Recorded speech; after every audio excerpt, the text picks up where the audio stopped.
দশম গ্রেডে বেতন সহ ৩ দফা দাবিতে রোববার থেকে অনির্দিষ্টকালের কর্মবিরতি ঘোষণা করেছেন সরকারি প্রাথমিক বিদ্যালয়ের সহকারী শিক্ষকরা। শিক্ষকদের ৪টি সংগঠনের সমন্বয়ে গঠিত প্ল্যাটফর্ম প্রাথমিক শিক্ষক দাবি বাস্তবায়ন পরিষদ ৮ নভেম্বর সন্ধ্যায় এই কর্মসূচি ঘোষণা করে। LME সার্টিফাইড বিশ্বসেরা কপারে তৈরি ওয়ালটন কেবলস, যা আপনার স্থাপনাকে রাখবে সব সময় নিরাপদ।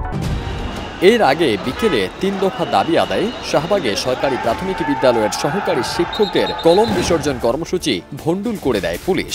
৮ নভেম্বর শিক্ষকরা কলম বিসর্জন কর্মসূচি পালন করতে মিছিল নিয়ে শাহবাগে ঢুকলে পুলিশি বাধার মুখে পড়েন তারা। এতে উত্তেজনা ছড়িয়ে পড়ে সড়ক জুড়ে।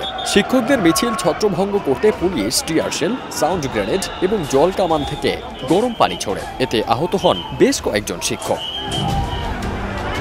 শিক্ষক নেতাদের অভিযোগ, বিনা উস্কানিতে তাদের শান্তিপূর্ণ কর্মসূচিতে হামলা চালিয়েছে পুলিশ। বাংলাদেশ প্রাথমিক বিদ্যালয় সহকারী শিক্ষক সমিতির সভাপতি মোহাম্মদ শামসুদ্দিন মাসুদ গণমাধ্যমকে বলেন, বিনা উস্কানিতে পুলিশ তাদের শান্তিপূর্ণ কর্মসূচিতে হামলা চালিয়েছে। এতে অর্ধ শতাধিক শিক্ষক রক্তাক্ত হয়েছেন, দুজনকে আটকও করা হয়েছে। তবে পুলিশের দাবি, শিক্ষকরা মিছিল নিয়ে প্রধান উপদেষ্টার বাসভবন যমুনা অভিমুখে যেতে চাইলে পুলিশ ব্যারিকেড দেয়। ব্যারিকেড ভাঙার চেষ্টা করলে তাদের ছত্রভঙ্গ করা হয়।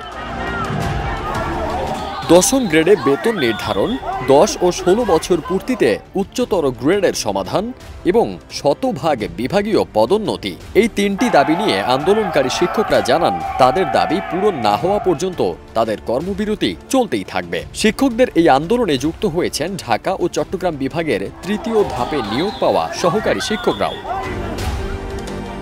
সরকারি প্রাথমিক শিক্ষার সবচেয়ে বড় এই কর্মসূচিকে কেন্দ্র করে ৯ নভেম্বর থেকে সারা দেশের স্কুলগুলোতে শিক্ষা কার্যক্রমে বড় ধরনের অচল অবস্থার আশঙ্কা তৈরি হয়েছে।